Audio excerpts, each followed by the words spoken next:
Sebenarnya Islam itu mudah ya. Kalau ingin Islam yang benar, Islam yang murni, tinggal kita lihat apakah Rasulullah SAW mengerjakannya, para sahabat mengerjakannya. Kalau ada dalilnya kita ikuti. Kalau nggak ada dalilnya, mending kita tinggalkan. Saya sering punya moto bahwasanya kalau urusan agama kerjakanlah yang pasti-pasti aja. Jangan spekulasi. Kalau urusan dunia silakan spekulasi, nggak jadi masalah. Nah, dalam syariat Islam perkara-perkara yang pasti yang disepakati oleh para ulama sangat banyak. Contoh, kita membuka kitab Riyadhus Shalihin. Bab-bab dalam Riyadhus Shalihin banyak sekali bab-babnya. Bab tentang sabar, bab tentang berbakti kepada orang tua, taat kepada suami, kepada tetangga, sedekah, salat malam, puasa sunnah, puasa Senin Kemis, puasa Daud. Itu yang jelas-jelas saja kalau kita kerjakan sampai mati pun tidak akan selesai. Nah, kalau yang jelas-jelas saja tidak bisa kita kerjakan semuanya, maka saya rasa apapun perkaranya, kalau suatu yang tidak jelas atau yang tidak ada dalilnya, maka sebaiknya kita tinggalkan ya. Jadi saya berbicara secara umum, apapun perkaranya ya, ada ritual apapun, maka lihat dalilnya. Tanya, kalau ada dalilnya ikuti apapun ritual tersebut. Kalau tidak ada dalilnya, maka sebaiknya kita tinggalkan.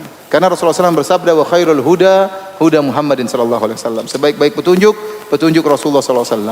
Kalau Rasulullah SAW tidak kerjakan, maka tidak perlu kita kerjakan.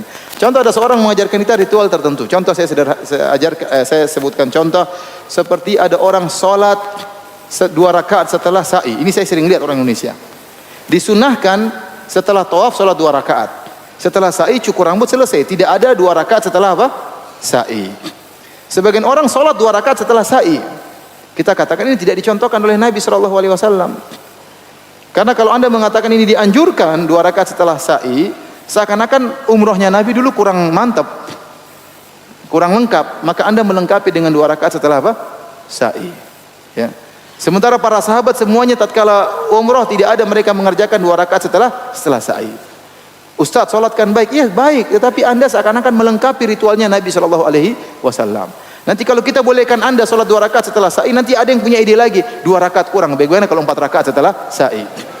Akhirnya kita bagaimana? Kenapa anda melarang? Jawabannya karena Nabi tidak mengerjakannya.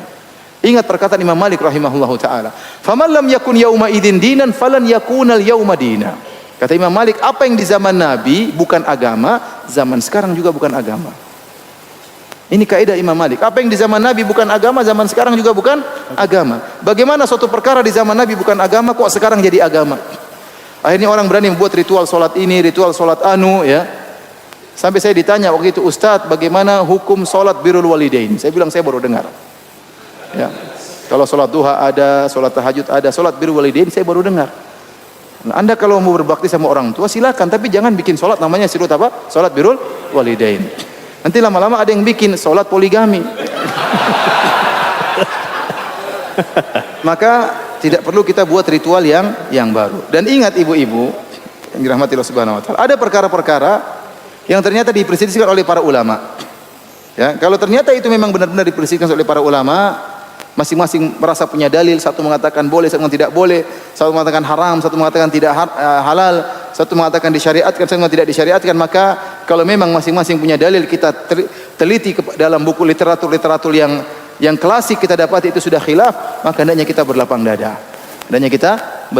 Contoh seperti kunut subuh, ya banyak perkara-perkara khilaf di kalangan para ulama. Kunut subuh, apakah bismillah dijaharkan atau tidak? Ini semua dalam ranah-ranah khilaf, maka hendaknya kita berlapang dada.